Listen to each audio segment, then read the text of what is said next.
This is a topic that I have tried to avoid because I know that undoubtedly many of you will get angry and offended by what I think. But I was asked so much that I decided to make a video, and today we're going to talk about homages.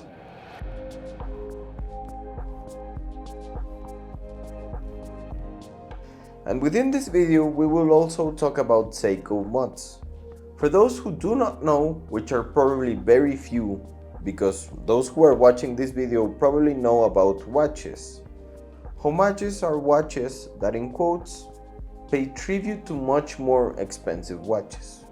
And how do they pay tribute, you might wonder?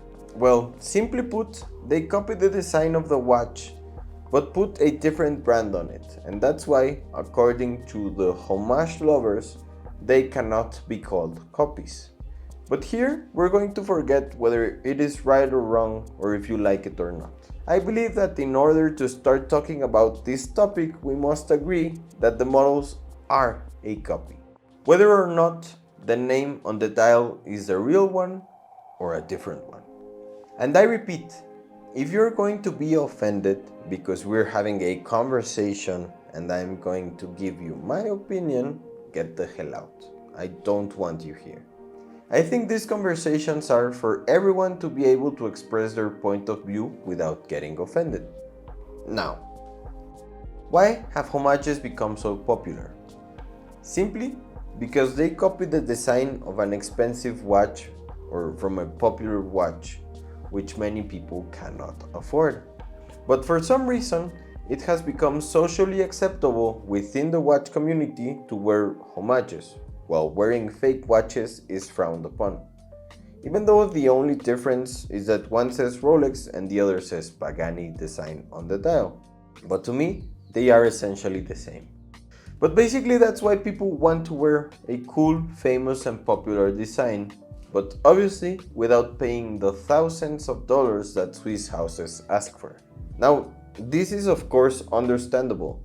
Sometimes you just like the watch for the design and do not care about the brand, quality, and you just want to have the design that you like. And when someone offers you something like that for a much lower price, then it is a transaction that makes sense. But now let's talk about quality. Because sometimes these watches offer you better quality than brands with much more history. So how is this possible?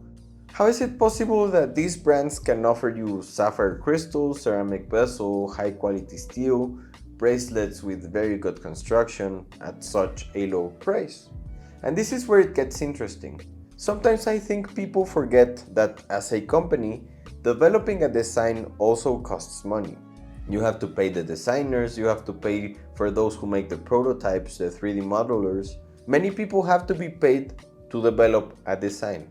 And generally, developing these designs and prototypes and the 3D models and the molds and sometimes even the machines to develop certain technology cost millions and millions of dollars. Obviously, the cost of this research and development added to the cost of materials and manufacturing is how the cost of a watch is calculated. By making more watches, obviously you can lower the price per watch a little more to recoup your investment. But well, this is basic market rules. Now let's go back. So how can they offer you more for a lower price? Well, I think by this point it is pretty obvious. Since the companies that make these so-called homages copy the design, obviously they do not have to spend money on marketing, research and development or prototyping of their watches because they steal everything from the big watch companies that have already done all of the work. Now here comes the biggest issue. How do they get the design to develop the same watch? Well, here is where industrial espionage comes in, where they basically steal the plans and 3D models to manufacture the pieces. Or they contact the same factory that makes the cases of a brand and pay them to also manufacture the same pieces. Either way, it is something illegal and against the law. And to add to that, surely the workers in these factories may be children, they may be pregnant women, they may not have the best working conditions, and they may not even have a decent salary. And surely you don't even know what the money you are investing in this watch will be used for. But okay, let's leave all of that behind. I think that at this point we could also talk about which homages I consider acceptable within the field. For example, the Black Bay 58, which is a tribute to the 1958 Rolex Submariner, which uses many design techniques inspired by the original watch, but it's not an exact copy where they just put a different name on the dial. Now, I really don't want to be pigeonholed about whether it's correct or not, at least for me, to use these types of watches. Because in the end, it is your money, it is your time, and you decide what to do with it. And the truth is that this doesn't have to affect me. I am just telling you my opinion and what I think about these watches. Now let's move on to talk about the famous Seiko mods.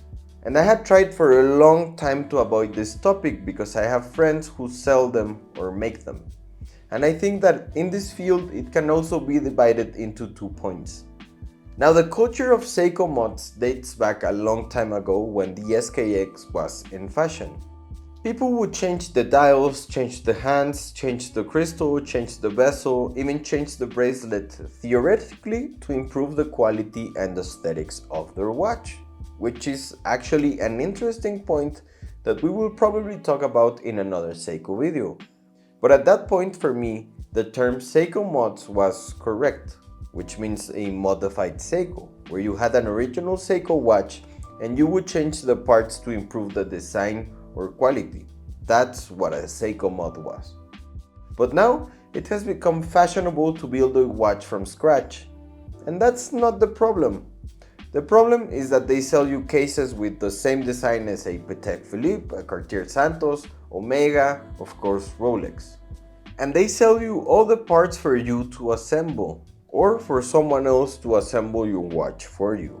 But the point is that the dial says Seiko, but that dial was not made by Seiko. It was made by some factory in China. So they are stealing the design of a watch from a more expensive brand, and they are stealing the Seiko name as if it were a tribute, which I think we have already made clear is a copy. But as I said, the biggest problem for me is that it says Seiko on the dial, and that is not correct, because none of that was created by Seiko. Maybe only the movement, and that's it. So as such, these watches cannot be called Seiko mods, because they are not modified Seiko. They're just an assembled watch that says Seiko on the dial, but they are not Seiko. So I am in favor of you taking your Seiko and modifying it and putting sapphire crystal and a ceramic bezel and changing the bracelet and changing the hands and putting another dial.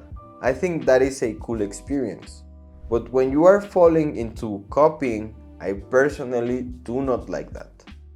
Now, I understand why people use homages. They like the design but do not intend to spend $10,000 on such an expensive watch. And that is fine. When I started collecting watches, one of my favorite watch was the Invicta Pro Diver, because it was a good quality watch. Now I know it is similar to the Rolex Submariner, which I didn't really like. I preferred the quality. But as I progressed in my watch collection and got to know different qualities and had watches of higher range, I stopped liking tributes or homages, because in a way I had already tried what a high quality watch is, what the manufacturing of Rolex, Omega and many other brands is like. So for me, those tributes no longer served me, simply because it is difficult to try something of a very high quality and then go back to something that is of a less quality. And I will say it again, this is my personal opinion. And it has taken me many years to create it. And it comes from the point that I already have experience with many watches. And I already know what I like, what I don't like, and what goes with me, and what goes with my life and my style. And I believe that there are watches and styles and flavors and colors for all people. And if you like to use homages, and if you like to use copies, if you like to use fake watches, if you like to use cheap watches, or whatever you like, that's fine. But many of you asked for my opinion, and that's it.